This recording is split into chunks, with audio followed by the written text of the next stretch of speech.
حضور نبی پاک صلی اللہ تعالیٰ علیہ وسلم کے اس دار فانی سے کچھ کرنے کے بعد جب صحابہ کرام کے دل میں یہ تمنا ہوتی کہ ہم حضور کو دیکھ لیں، جب ان کے اندر یہ تڑپ شدت پیدا ہوتی تو حضرت امام حسن و حسین کو، دونوں بھائی کو ساتھ میں ایسے کھڑا کر لیتے اور ان کی زیارت کرتے تو کہتے کہ ہم نے حضور کو دیکھ لیا ہے۔ حضرت علی فرماتے ہیں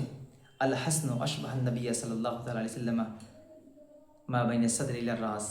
حضرت امام حسن رضی اللہ تعالیٰ عنہ سر سے لے کر کے سینے تک حضور نبی پاک صلی اللہ علیہ وسلم کے مشابہ تھے۔ والحسین اشبہ النبی صلی اللہ علیہ وسلم ما کان اسفل من ذلک، اور حضرت امام حسین سینے سے لے کر کے نیچے تک حضور کے مشابہ تھے۔ تو صحابہ کرام کے دل میں جب یہ تمنا پیدا ہوتی کہ ہم حضور کو دوبارہ دیکھیں تو دونوں بھائی کو ساتھ میں کھڑا کر لیتے، کھڑا کر کے دیکھتے تو کہتے کہ ہم نے حضور کو دیکھ لیا۔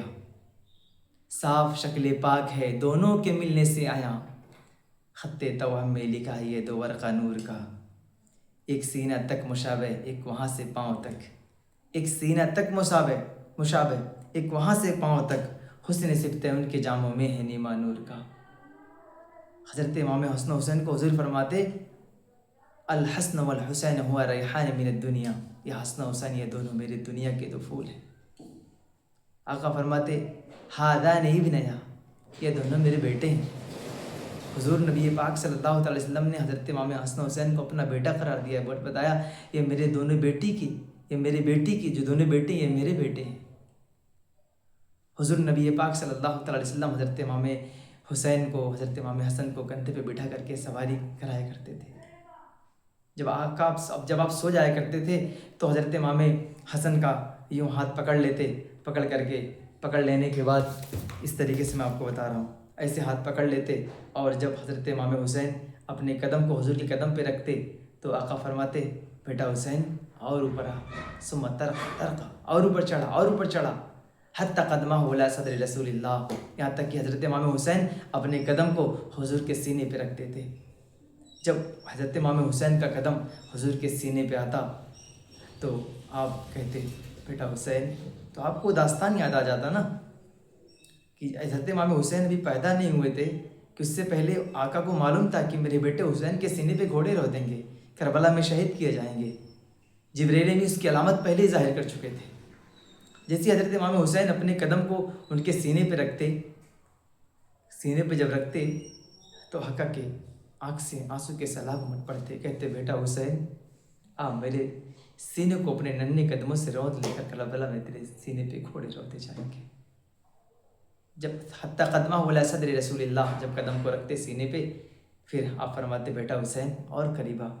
پھر اپنے زبان کو حضرت امام حسین کے زبان میں دیتے، ثم قبلہ، پھر بوسہ لیتے، ثم تفلہ ثم قبلہ،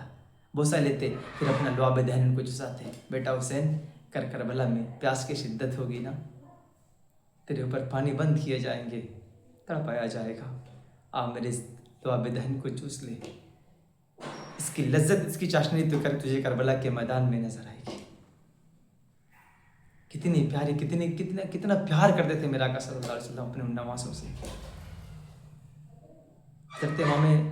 حسن اور امام حسین حسنین کریمین بیمار ہو گئے ایک دفعہ، حضور نبی پاک صلی اللہ علیہ وسلم زیارت کے لیے گیا اور بھی صحابہ کرام ساتھ میں تھے، تو کہا، جا کر کے دیکھا تو کسی صحابہ نے کہا، حضرت علی سے کہا کہ آپ منت مان لیں تاکہ یہ اچھے ہو جائیں۔ تو حضرت علی، حضرت فاطمہ اور آپ کی فضہ جو کنیز تھی، ہر کسی نے منت مانی کہ ہم روزے رکھیں گے۔ حضرت علی، حضرت فاطمہ اور ان کی بانی فضہ وہ بھی روزہ رکھی۔ جب روزہ رکھا تو افطار کے لیے کوئی چیز نہیں تھی۔ حضرت علی جاتے ہیں، ایک یہودی کے ہاں سے کچھ قرض کے طور پہ کچھ لے کر کے جو آتے ہیں، اس کو پیسا جاتا ہے، کھانا تیار کیا جاتا ہے، جو بھی روٹی وغیرہ بنائی گئی، جیسے ہی افطار کرنے کے لیے بیٹھے، ایک سائل آیا، سائل نے سوال کیا، اے رسول اللہ کے گھرانے والوں، ذرا کچھ کھانے کو دے دو، ہمارے پاس کچھ کھانے کو نہیں ہے۔ جیسے ہی مسکین آیا، آپ نے ساری روٹی اس کو دے دی،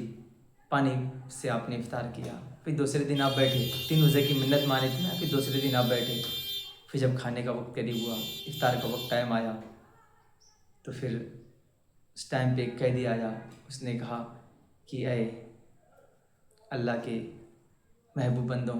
ہمیں بھوک لگی ہے، ہم قیدی ہیں، ہمیں کچھ کھانے کو دے دو۔ آپ نے پھر روٹیاں اس کو دے دی، جو کہ آپ نے پانی پہ افطار کیا۔ پھر تیسرے دن بیٹھے،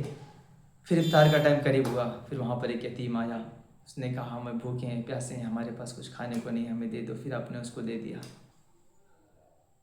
تو قرآن کی آیت اللہ نے نازل فرما دی، قرآن کی آیت وَيُطْعِمُونَ الطَّعَامَ عَلَىٰ حُبِّهِ مِسْكِينًا وَيَتِيمًا وَأَسِيرًا،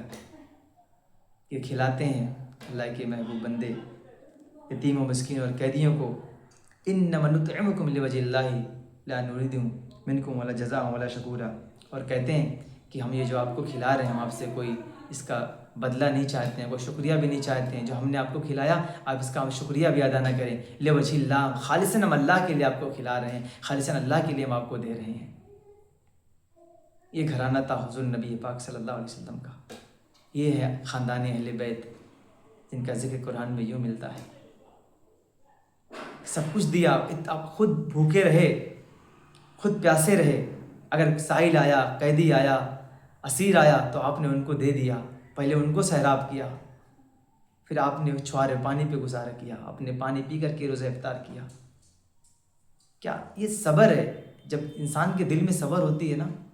تو اللہ غیب سے اس کے لیے رزق بھیجتا ہے۔ ان اللہ مع الصابرین، اللہ صبر کرنے والوں کے ساتھ ہے، اور وہ صابرین تھے، صبر کرنے والے تھے۔ یہ خاندان اہل بیت ہیں۔ آپ بھی اگر اس داستان کو آپ سن رہے ہیں تو آپ اس کو شیئر کریں، ایک دوسرے کو بتائیں کہ یہ ہے رسول اللہ کے گھرانے والے۔ داستان کربلا اگر آپ سن رہے ہیں تو آپ غور سے سنیں، تاکہ آپ کا دل جو گناہوں سے پتھر ہو چکا ہے نا، سختی سے، غرور سے، تکبر سے، جب آپ سنیں گے تو آپ کا دل یہ سافٹ ہوگا، موم کی طرح پگھلے گا۔ داستان کربلا وہ داستان ہے نا، اگر کسی کے دل چٹان کیوں نہ ہو جائیں سخت ہو کر کے، اگر صدق دل سے وضو کر کے اس داستان کو سن لے تو کیوں نہ اس کا کلیجہ، اس کا دل ٹھنڈا ہو جائے گا، موم کی طرح پگھل جائے گا، گناہوں سے تائب ہوگا۔ میرے بھائیو، ہم اور آپ گنہگار ہیں، ہم اس سے نہیں کہہ سکتے کہ ہم بہت بڑے پاکیزہ ہیں، ہم گنہگار نہیں ہیں۔